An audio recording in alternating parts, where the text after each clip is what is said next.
Liyayikhetha igumgedlela inkosi enkulu uBombela Sitimela Samampondo umkhulu phakade ame.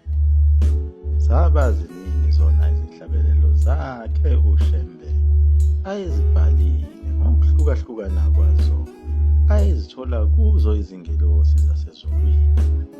Ezinye zazo wayezithola kubo phela okhokho bethu ababefile ezimpini zasesandlwana, eNcome, eMaqonqo nakhona eNdonda kusuka.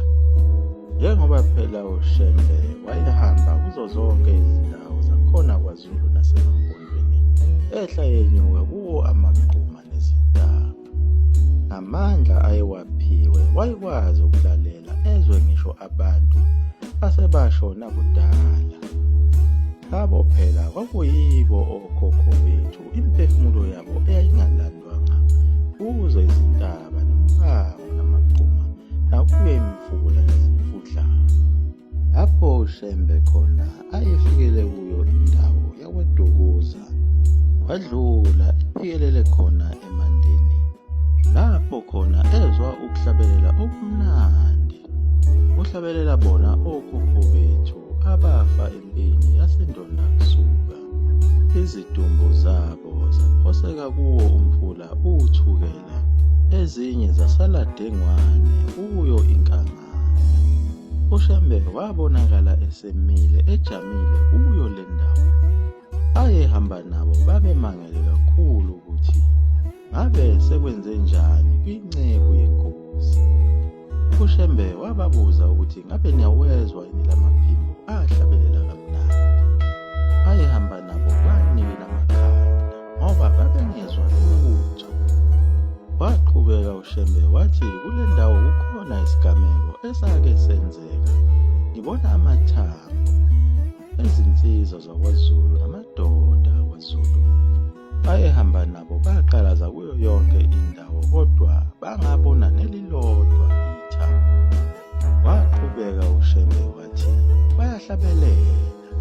Bahlabelela bathi sidedele singene simkhonze uJehova. Sasivalelwe, namhla avuliwe amasango. Bephinde behlabelele bethi livulwe ngubani leli sango, wemkhululi weziboshwa. Ilapho wazwakala sebabaza yena uShembe, kungathi uvumela zona lezi insizwa ayezizwa zihlabelela, ethi mdedele angena. Nango Zulu, inzalo kaDingane noSenza ngakhona. Wabonakala seqweba ngaso isandla ethi wozani nazo lezo zizwe, ziyadinga lona lelo lizwi elophezu konke. Waqhubeka njalo uShembe ehlabelela nabo abantu ababengabonakali ababeziwa uye kuphela, elokhu ebuka emoyeni.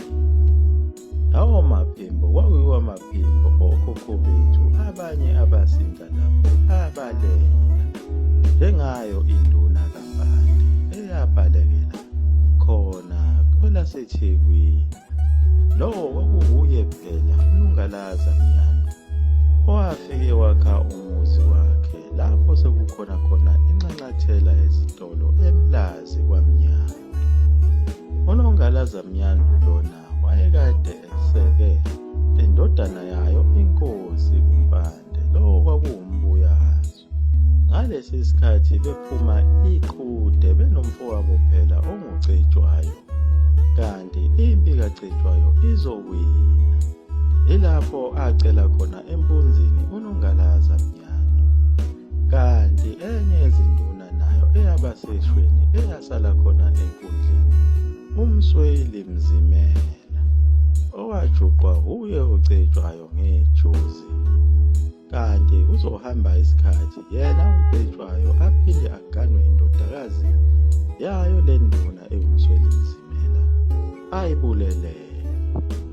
Lowo ndodakazi kwakuye phela uNomvimbi kaMsweli Mzimela owazala yona inkosi uDinizulu.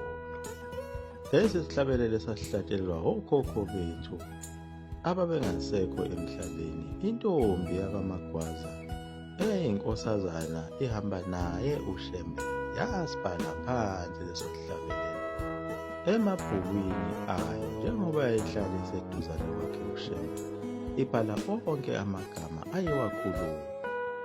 Leyo nkosazana yakaMagwaza yiyo phela lena ezala uShembe wesine, lona phela ongubaba wonyazi lwezulu.